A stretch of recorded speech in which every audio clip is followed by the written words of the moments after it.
Hello everyone, welcome back to my YouTube channel. आज हमारा basic knowledge of civil engineering का part 2 है, जैसा कि मैंने बताया था। और इसके अभी दो पार्ट और बनेंगे, दो तीन पार्ट बनेंगे। जब तक हमारे बेसिक नॉलेज जो है सिविल इंजीनियर के खत्म नहीं होंगे, हम पार्ट में इसको कंप्लीट करेंगे।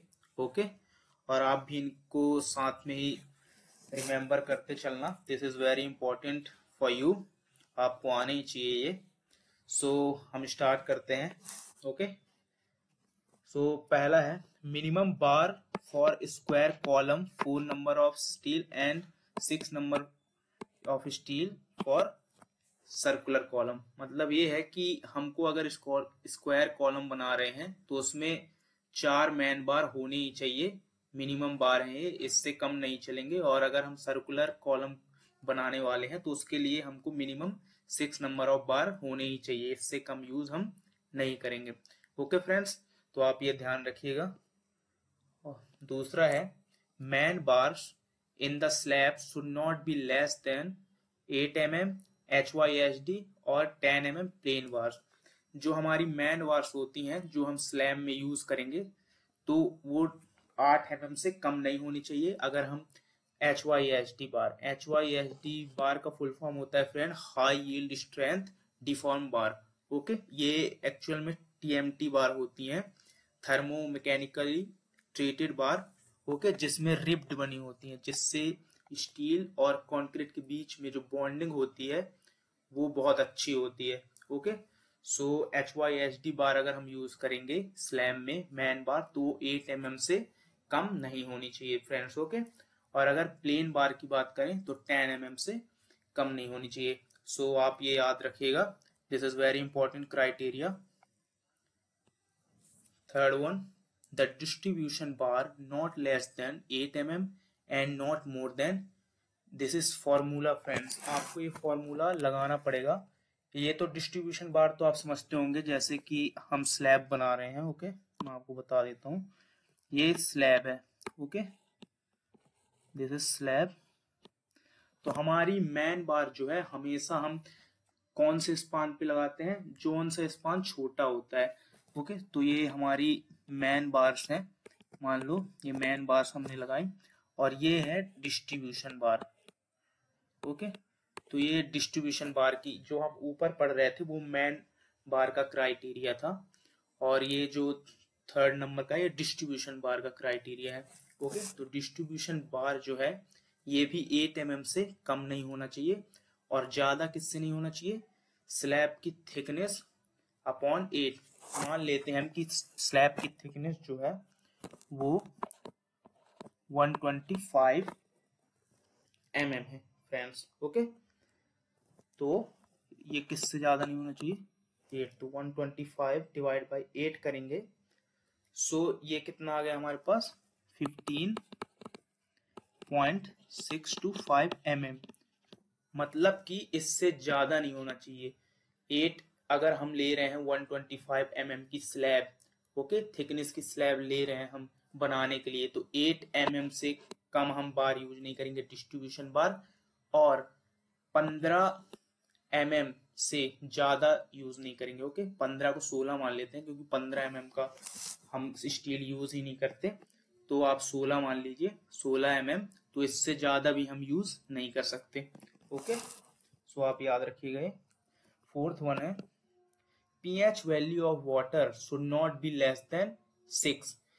जो जब हम कंक्रीट बनाते हैं तो उसमें जो हम वाटर यूज करते हैं तो उसका जो pH वैल्यू होना चाहिए वो 6 से कम नहीं होना चाहिए। ओके, तो आप ये भी याद रखिएगा। Fifth, in soil fill as per IAS code 3 samples should be taken for core cutting test for every 100 square meter।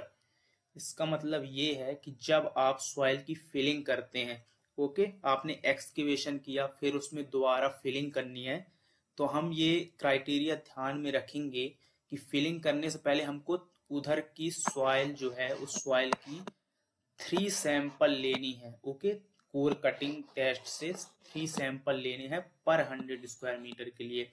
अगर एरिया फिलिंग का बड़ा है, मान लो एरिया फिलिंग का हो गया 500 स्क्वायर मीटर, तो हम कितने सैंपल लेंगे, 5 का मल्टीप्लाई कर देंगे 3 के, क्योंकि हम पर 100 स्क्वायर मीटर के लिए 3 सैंपल यूज करेंगे।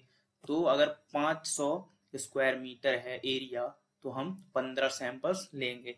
ओके, और ये नॉलेज आपके लिए बहुत ही इंपॉर्टेंट है। अगर आप एज अ फ्रेशर जॉब में जाते हैं तो आपसे सबसे पहले इन्हीं क्वेश्चनों को पूछा जाएगा आपकी स्किल चेक करने के लिए, क्योंकि वो आपसे ज्यादा हार्ड सवाल भी नहीं पूछेंगे एज अ फ्रेशर। ओके, सो आपको ध्यान देना है, ये आपसे आना चाहिए।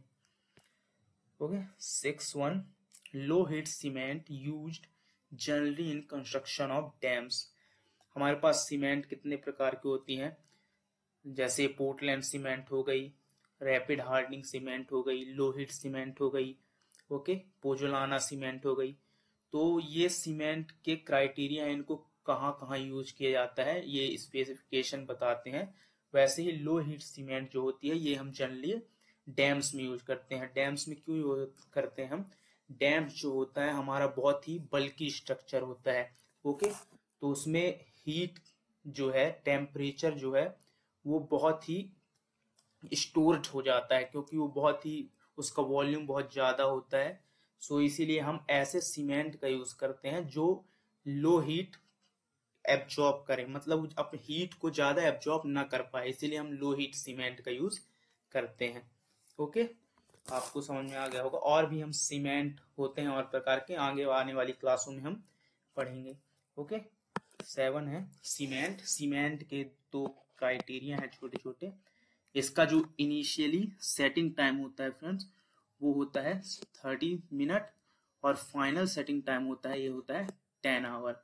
और ये किस सीमेंट के लिए है वैलिड, ये है पोर्टलैंड सीमेंट के लिए। ओके, पोर्टलैंड सीमेंट, ये एक जनरली हम इसी को यूज करते हैं सबसे ज्यादा। ओके, कॉमन बिल्डिंग बनाते हैं। ओके, फिर उसके बाद अलग अलग क्राइटेरिया के हिसाब से अलग अलग सीमेंट का यूज करते हैं हम।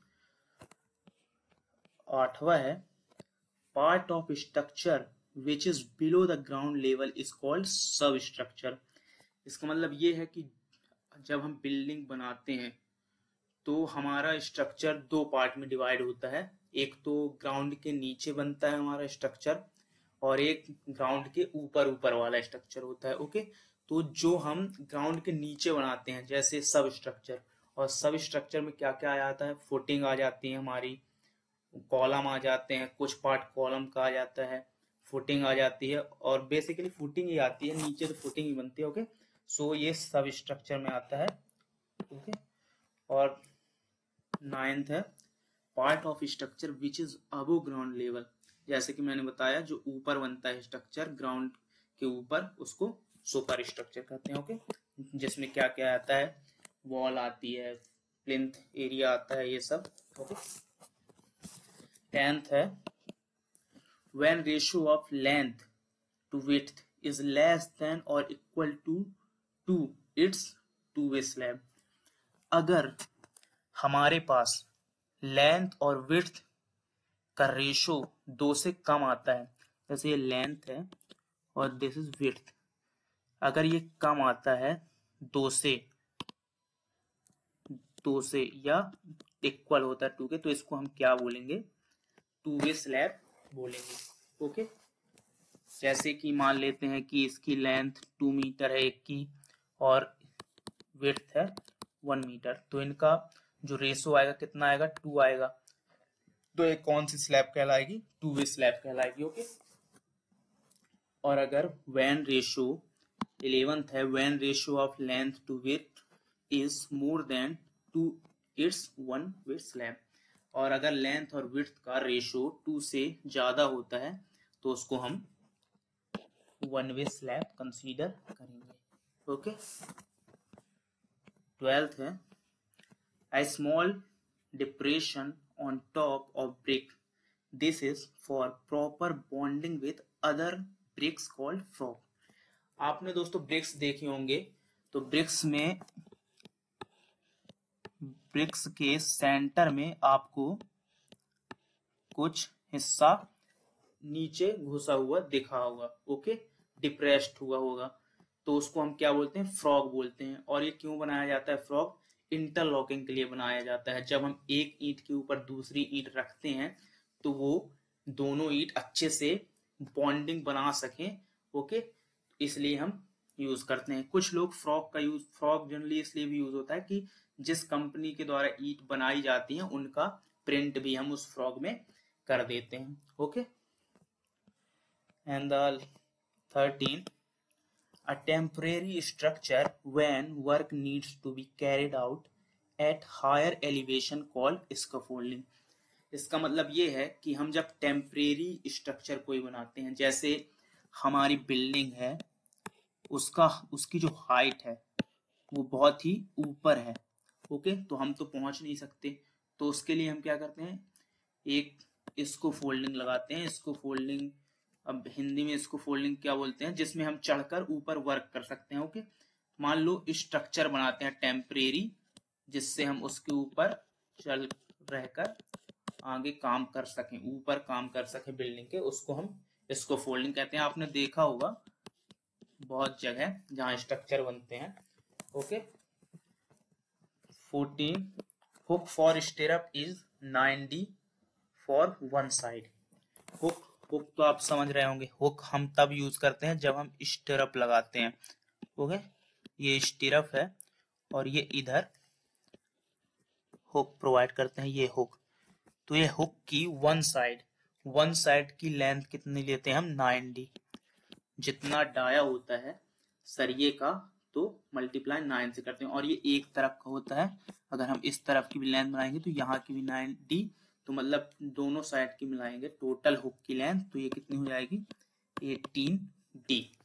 ये बहुत ही इंपॉर्टेंट क्राइटेरिया है, इसको याद रखिएगा। जब हम स्टिरअप लगाते हैं तो इतना लेंथ होनी चाहिए, ओके। 15 है,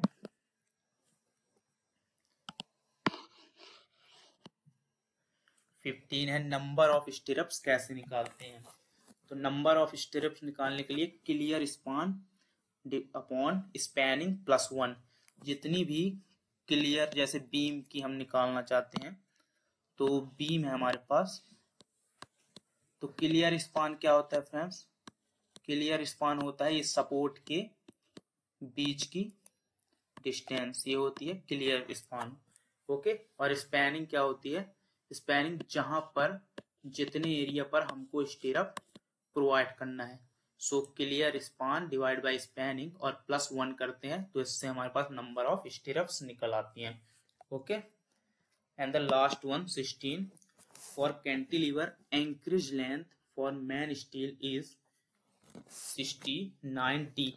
एंकरेज लेंथ क्या कहलाती है, एंकरेज लेंथ कहलाती है फ्रेंड्स कि जब हमें एक स्ट्रक्चर को दूसरे स्ट्रक्चर से ज्वाइन करवाते हैं, तो हम अपनी जो सरिया होती हैं, स्टील होती हैं, उनको स्ट्रक्चर से बाहर की ओर छोड़ते हैं थोड़ा, जैसे स्टील है उसको निकाल देते हैं, ताकि अगर हम उसके आगे कुछ और स्ट्रक्चर बनाना चाहें तो इजिली ज्वाइंट हो जाए उस स्ट्रक्चर से, ओके। और इसको हम डेवलपमेंट लेंथ भी बोल सकते हैं इन अदर वर्ड।